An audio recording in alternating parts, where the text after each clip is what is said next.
evening, children of the night, and welcome.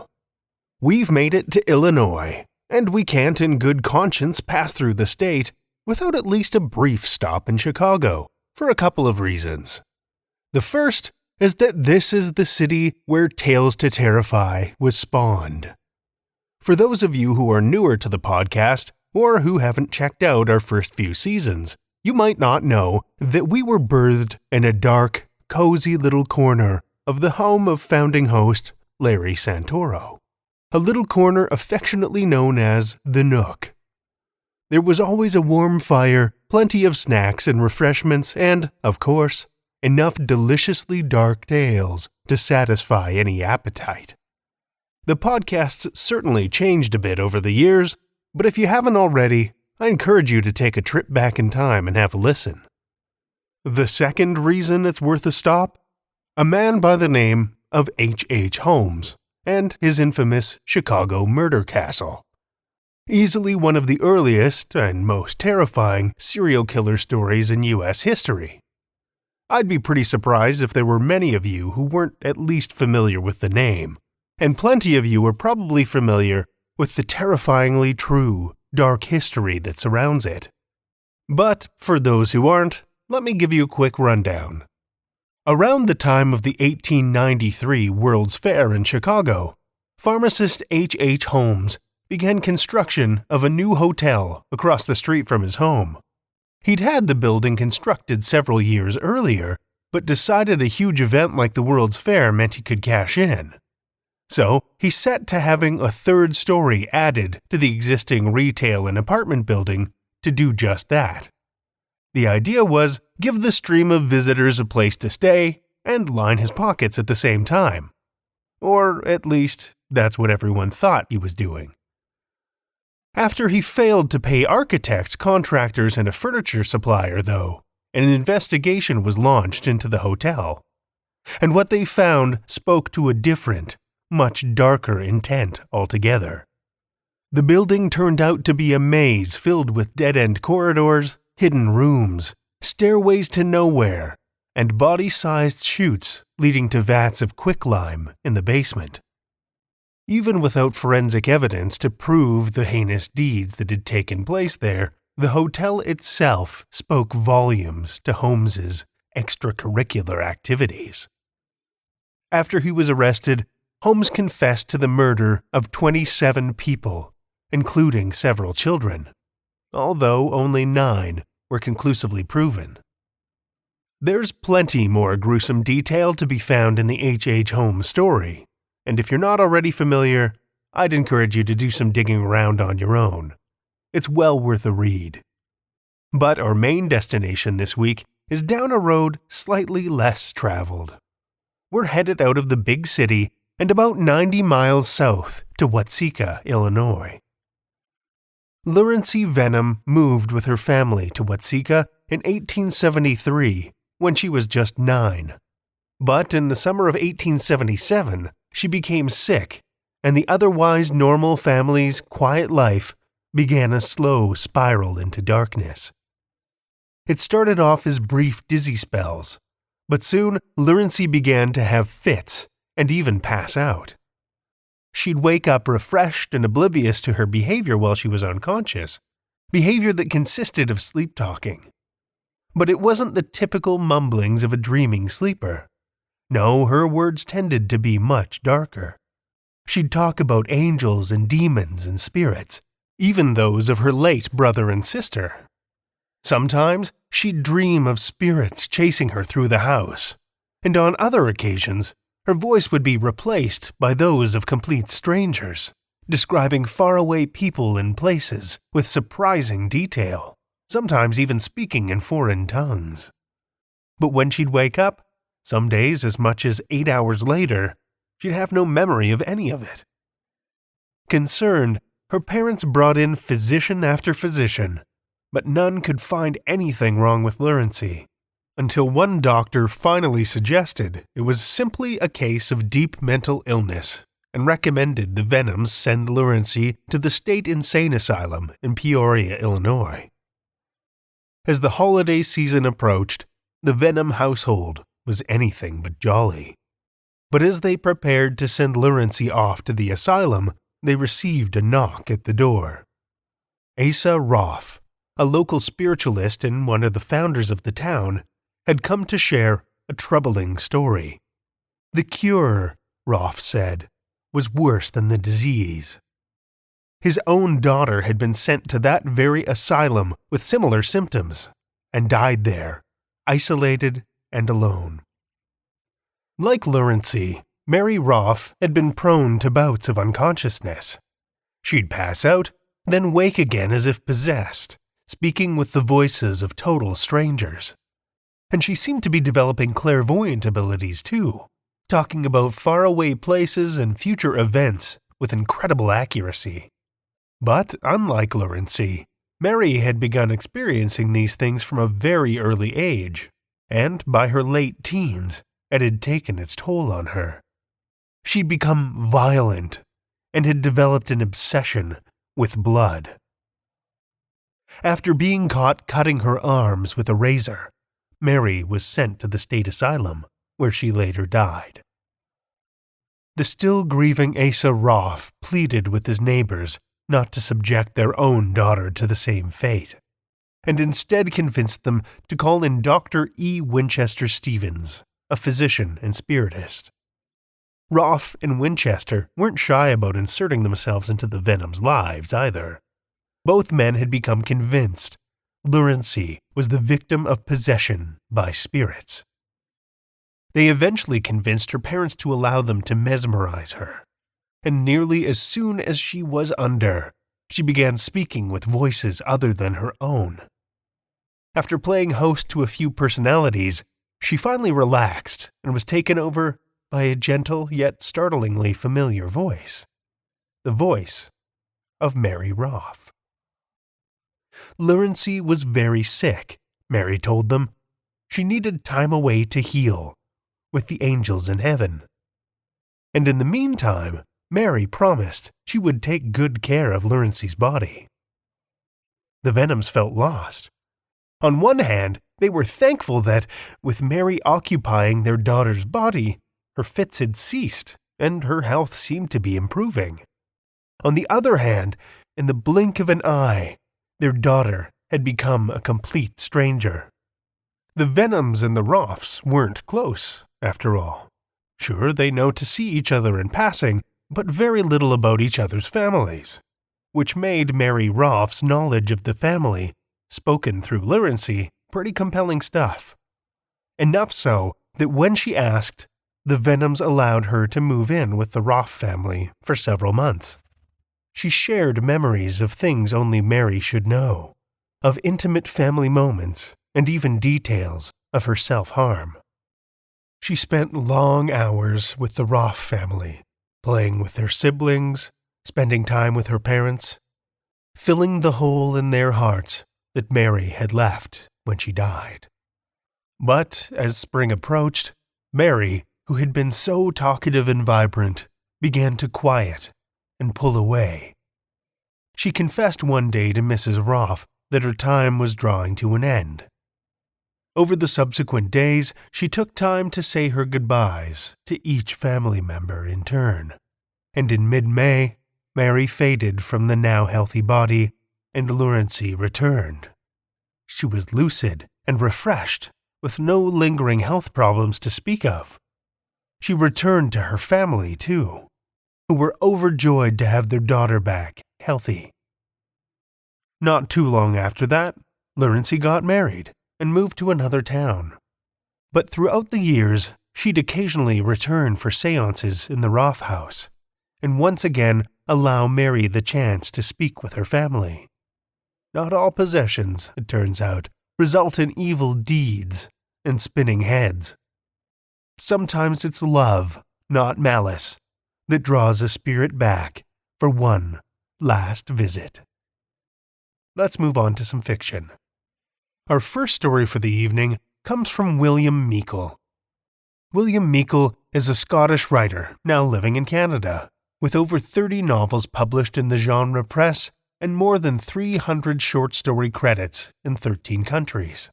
He has books available from a variety of publishers, including Dark Regions Press and Severed Press, and his work has appeared in a large number of professional anthologies and magazines. He lives in Newfoundland with whales, bald eagles, and icebergs for company. When he's not writing, he drinks beer, plays guitar, and dreams of fortune and glory.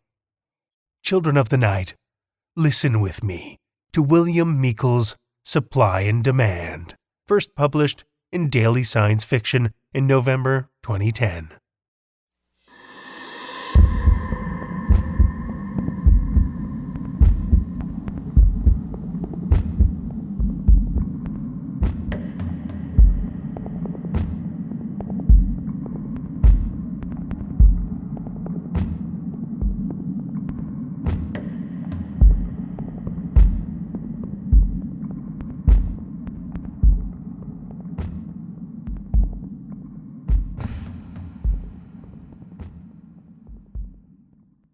The man who walked into my office was old school, through and through.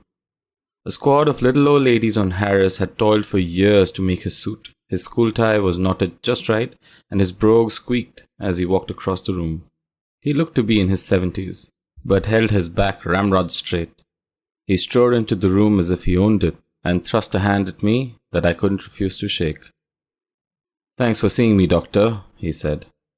In truth, I didn't have any option. All psych cases from the ER were referred straight to me, and the call had come in about the strange little man in reception less than 5 minutes before.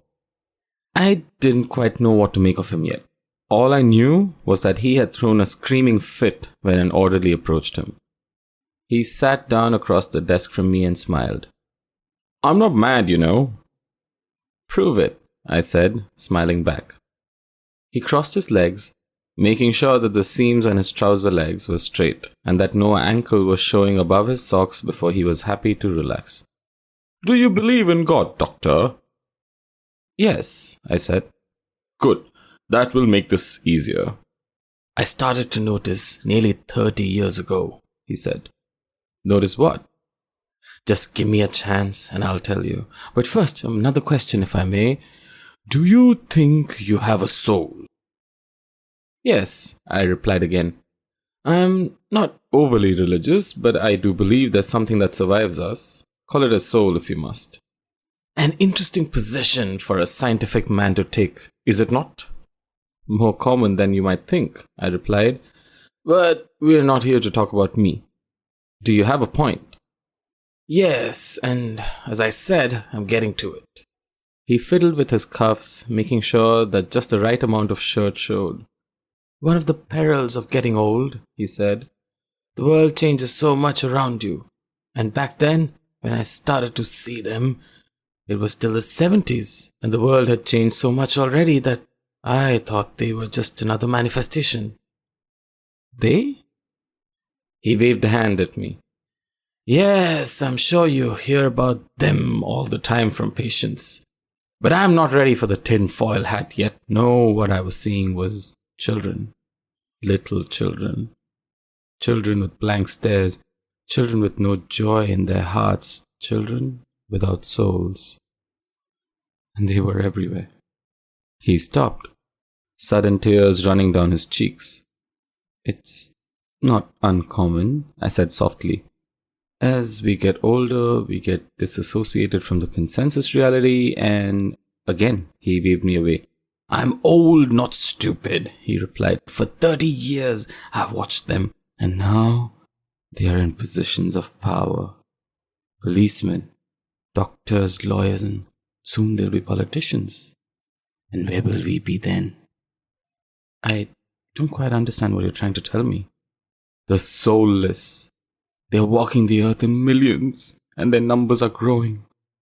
His tears coursed freely now, and he started to get agitated.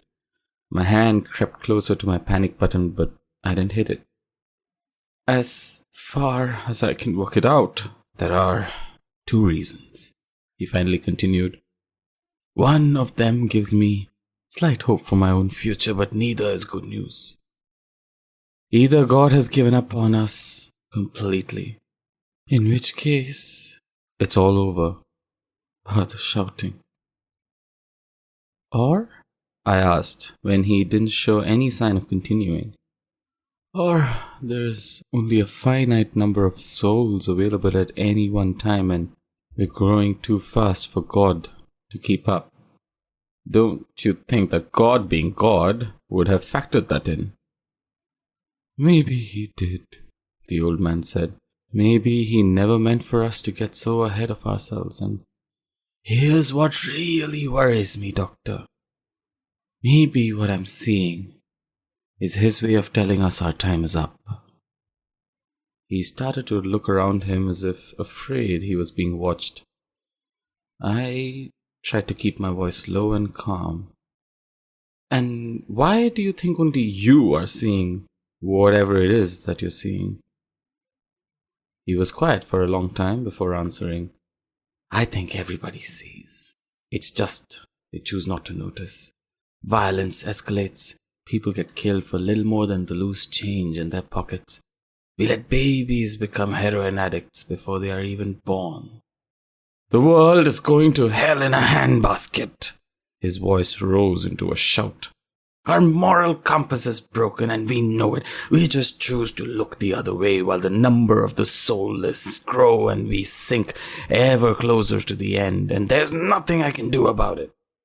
When the orderly came in, the old man took one look at him and screamed even louder, Look, he's one of them! Eventually, it took 3 orderlies and a dose of thorazine to quiet the old man. He had one last look at me as he was carried out. Just look, he whispered, please. I watched the orderlies carry him off down the corridor, then went to the one place I knew I could trust to lift my spirits after such an encounter. The maternity ward was, as usual, full of hustle and bustle.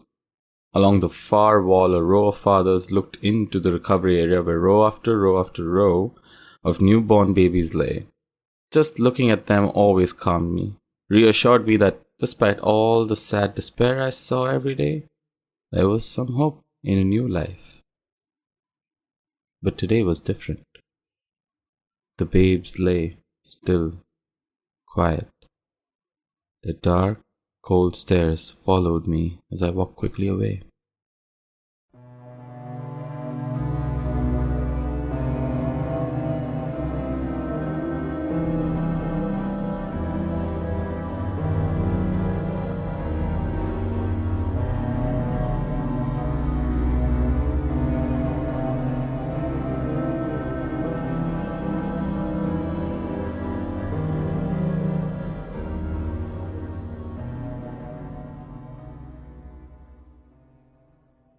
That was William Meikle's Supply and Demand, as read by Kaushik Narasimhan.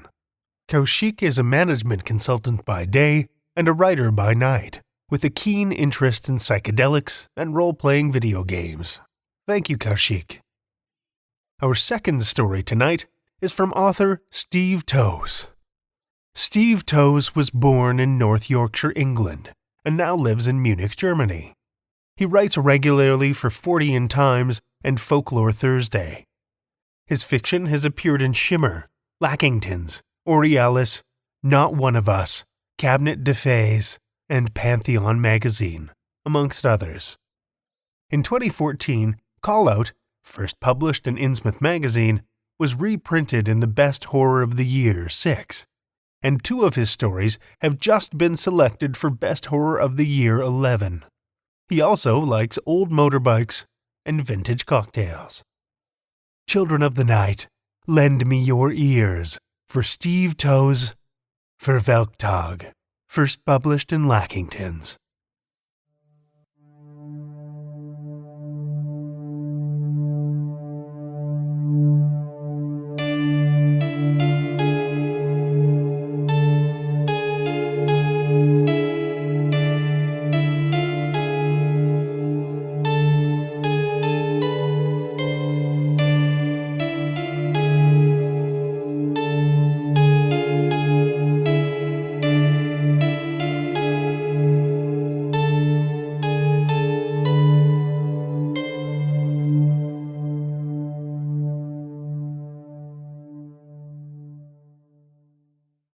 Blumen, Blumen, selbst pflücken.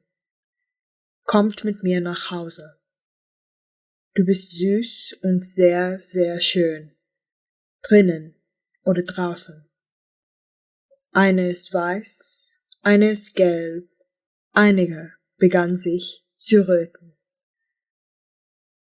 Oben im Boden, auf dem Tisch, immer für die Toten.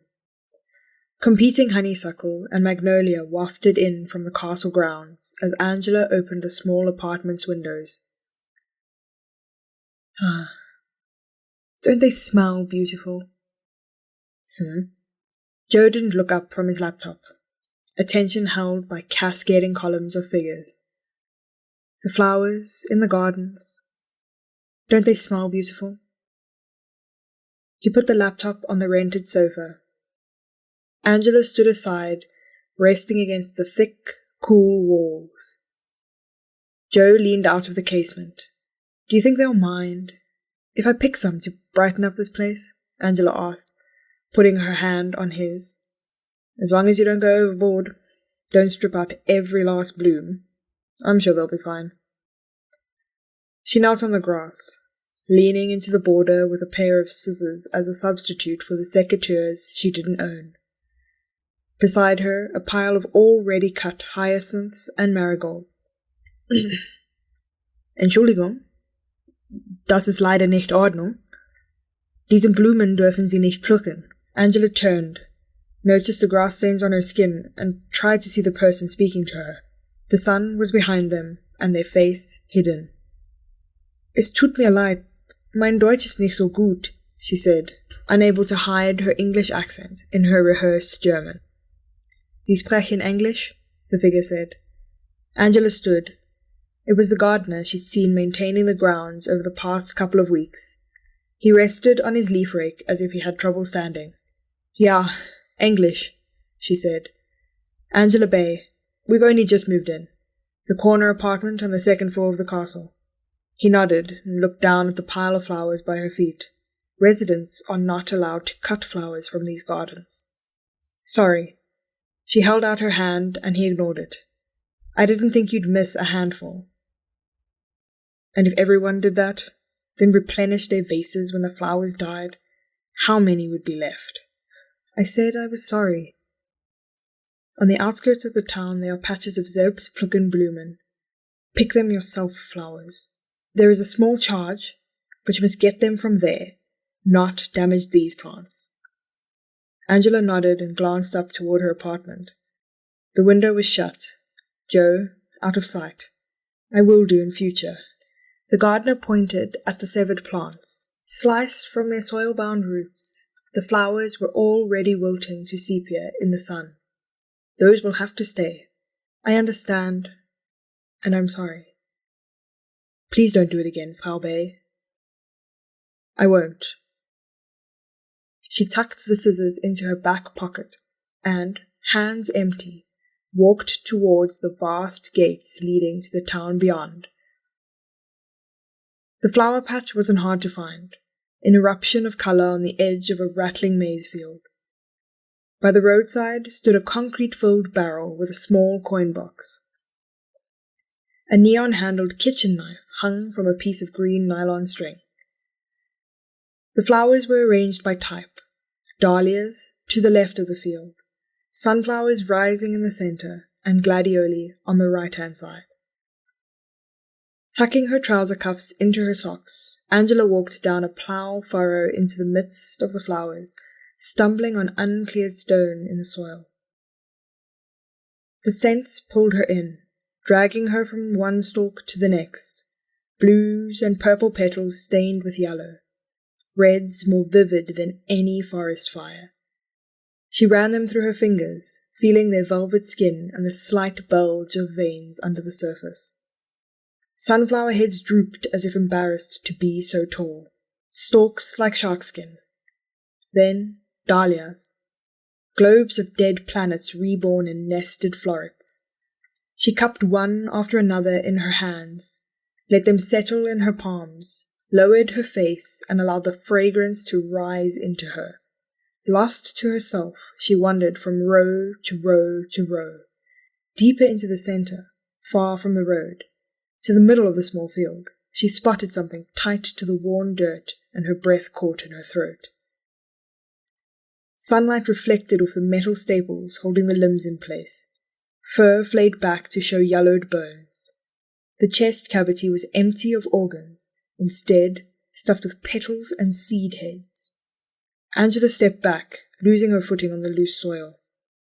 The skull had been separated from the body and placed a few feet away, delicate bottom jaw still in place. She had no way to tell what the animal had been. In between the picked clean head and the body grew 3 rows of the most beautiful flowers she had ever seen, each stalk inclined to the floor with the weight of blooms, barely any open.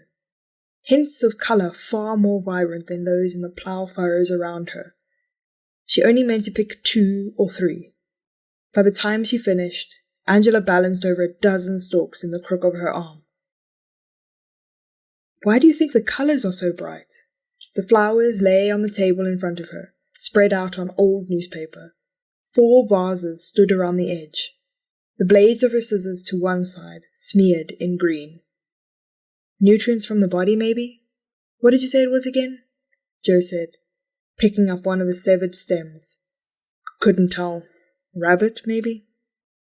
Probably some kind of biodynamic farming thing. Burying cow horns full of manure under the 3rd crescent moon and all that nonsense. He gathered up the other offcuts and dumped them in the bin. What on earth do you know about biodynamic farming? I read about it in a magazine once. On a plane, as far as possible from any fields in Kaushik, he said, kissing her neck and carrying one of the vases over to the window. They look good. The light catches them just right, Angela said. She carried the next vase to the other window nook, inhaling the scent. Brings a bit of colour to the place. In the grounds, the gardener was de-heading espalier roses. Several flowers in full bloom fell into the soil. Instead of leaning down to pick them up, he ground the petals under his boot and turned to look back at the house. Angela shuddered. Walking back to the dining table, she folded the severed foliage into the newspaper and dumped it into the bin. Did you replace these? Sunlight shone through the vase's green water. Several drowned flies trapped between the stems. Where the petals had started to curl the night before, they were now plump and fleshy again. Joe looked up from his suitcase, piles of clothes fanned out around him. Shook his head. Did you top up the water? Pour in some more plant food? He asked, compressing 2 jumpers into the suitcase. Angela replaced the vase on the windowsill, lining the base up with the circular water stain. No, I didn't feed them. The colours have changed too. I'm sure I put the reds and the blues together, and the yellows and oranges over in the kitchen. Now they're all mixed. She watched Joe pick up 3 shirts, try to choose one, and then stuff all of them in. Maybe they change pigment as they age? Kneeling, she folded her suit jacket in half and passed it to him. Are you sure you're not playing a little prank on me before you go? Did you sneak out last night and pick some fresh ones? Yeah, because that's the sort of thing I do the night before a conference. Go traipsing around the fields in the dark, picking flowers. She handed him a stack of vests and waited while he found space for them. Well, you certainly weren't packing. He grimaced at her.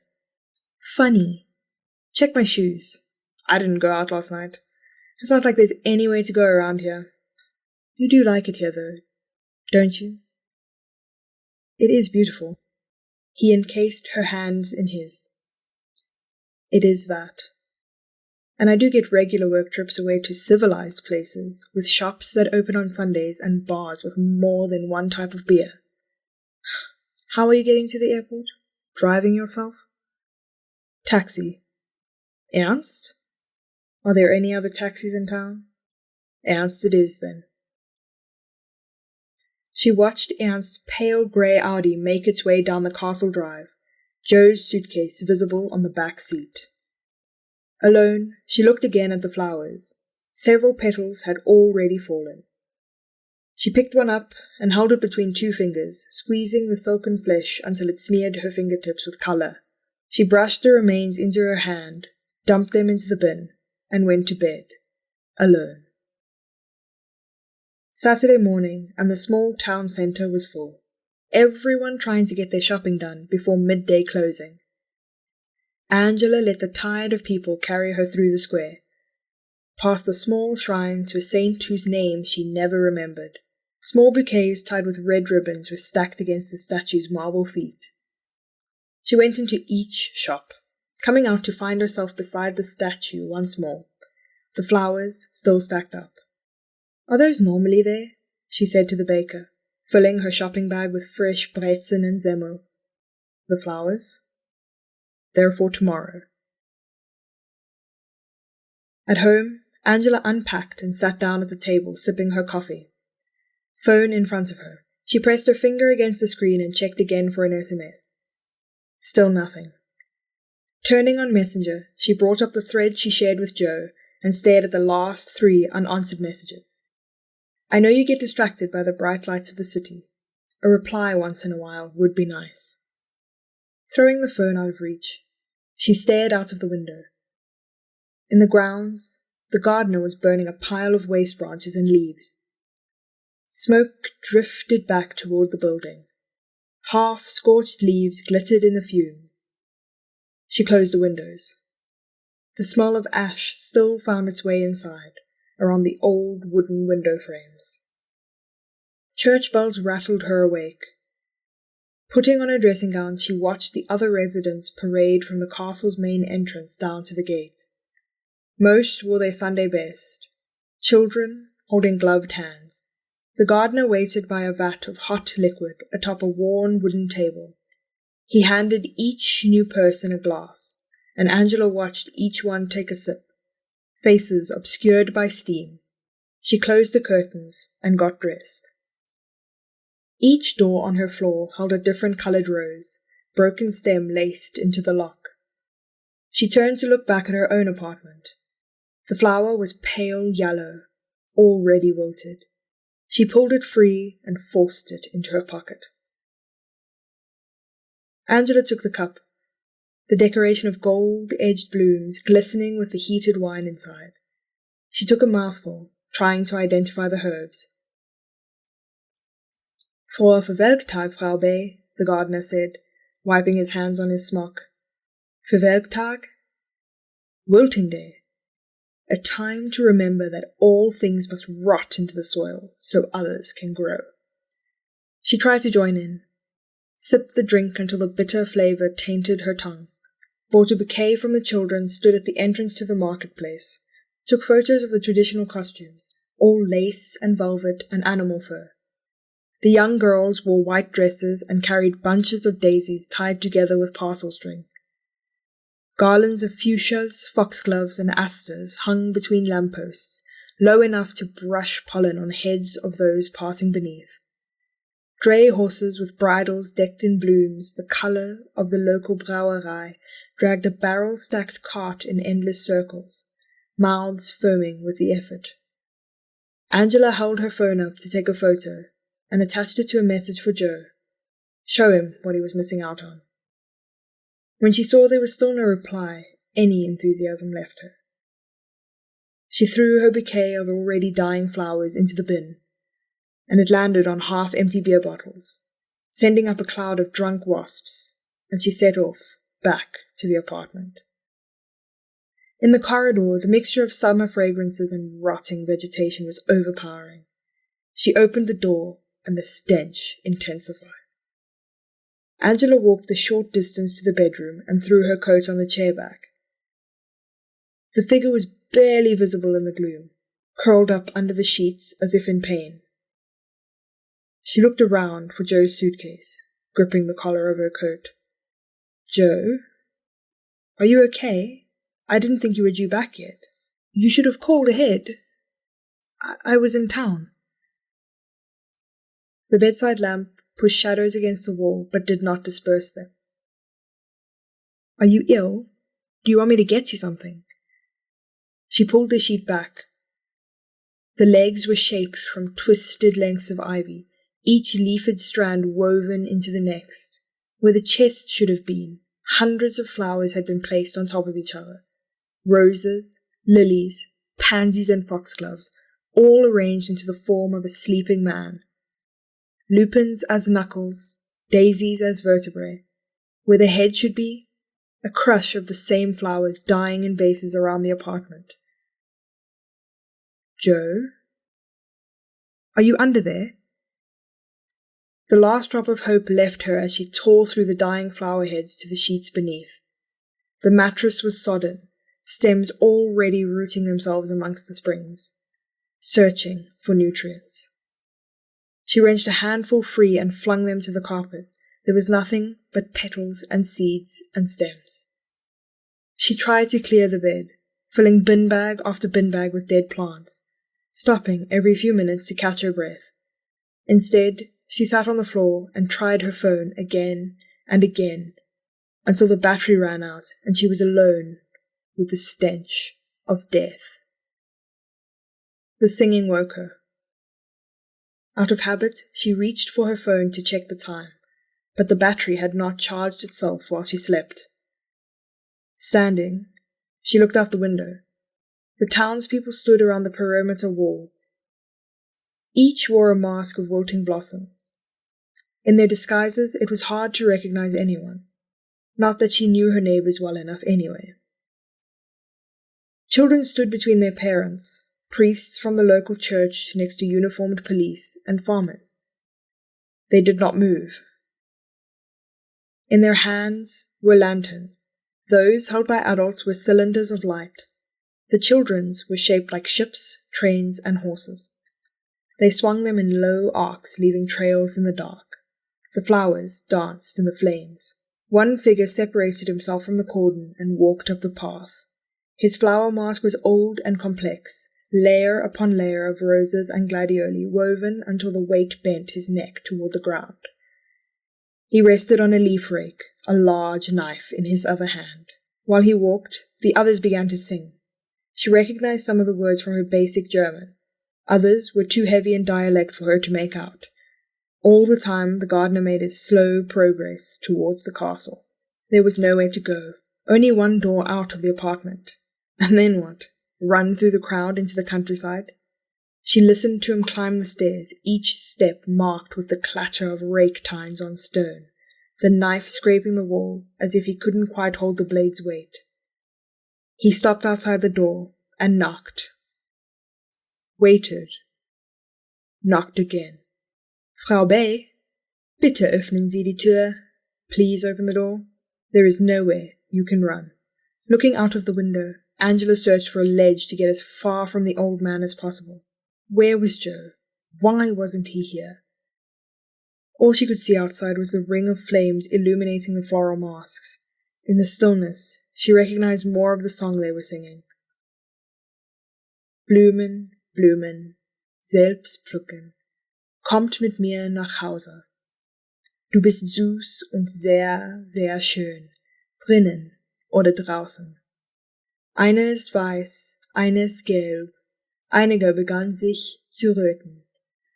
Ob im Boden, auf dem Tisch, immer für die Toten. A key slid into her lock and turned. The door opened toward her, letting light into the living room. The gardener blocked the way. He panted from the effort of climbing the stairs.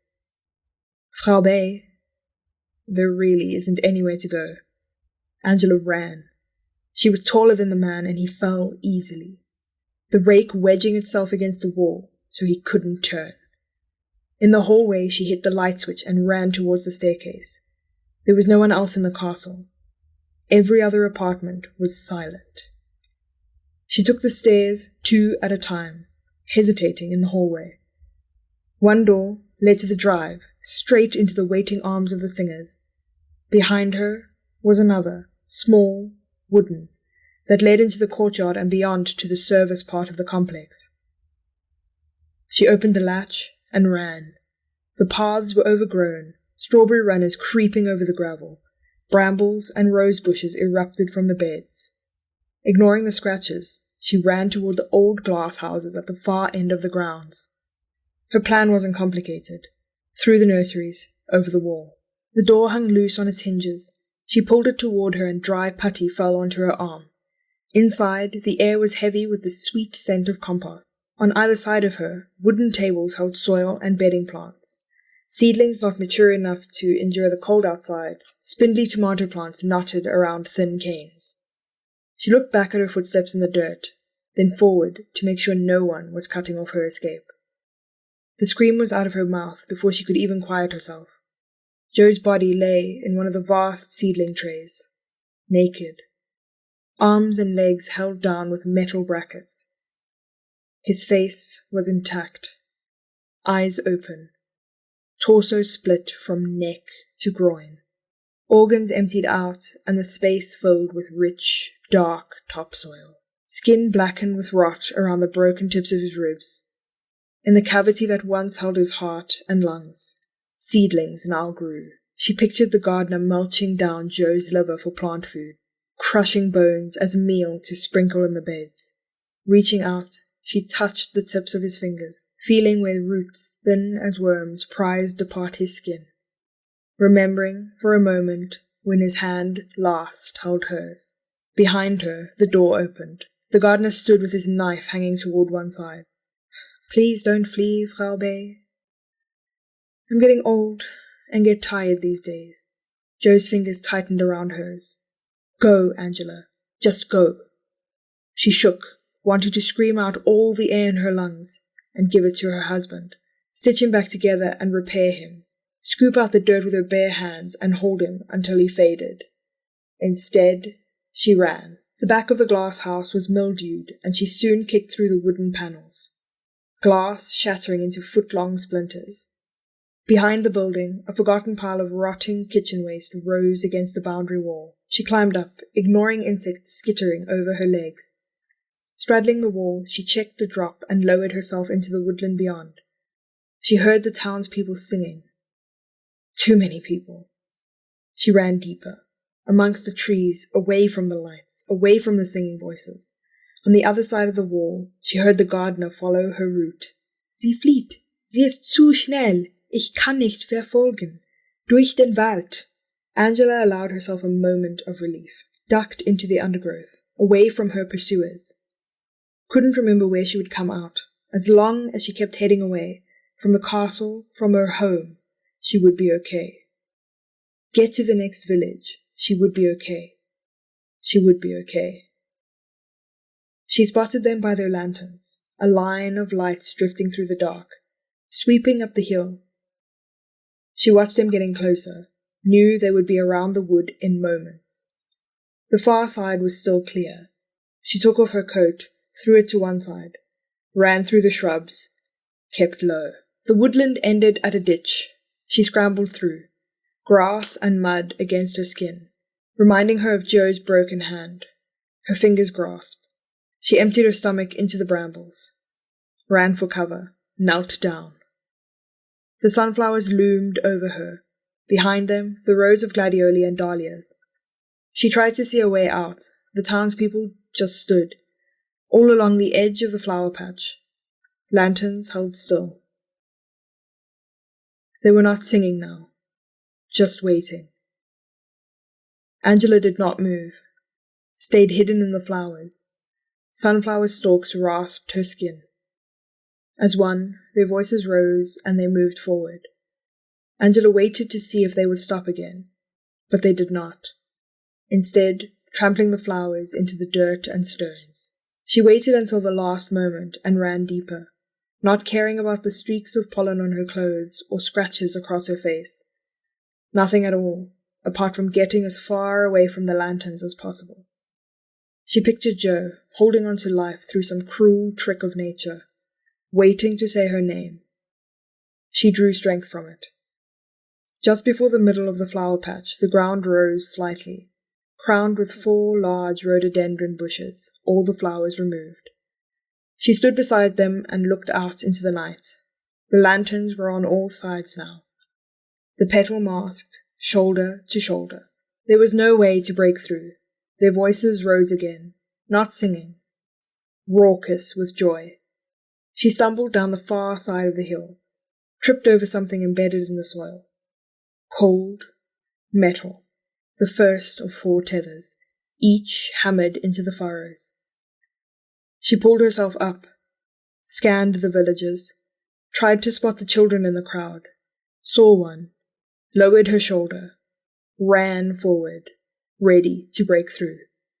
There was no impact. The child stepped to one side and something sharp slid across the back of her ankle. Angela fell face down into the dirt. Adult hands turned her over, held her in place as they wrapped her wrists in garlands and placed a crown of honeysuckle on her head.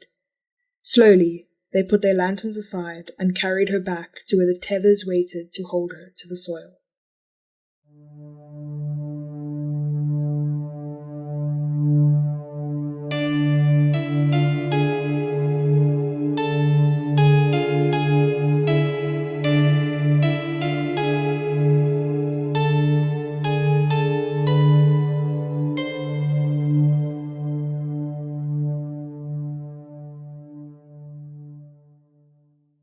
That was Steve Toase' Verwelktag, as read by Kelly Andrew.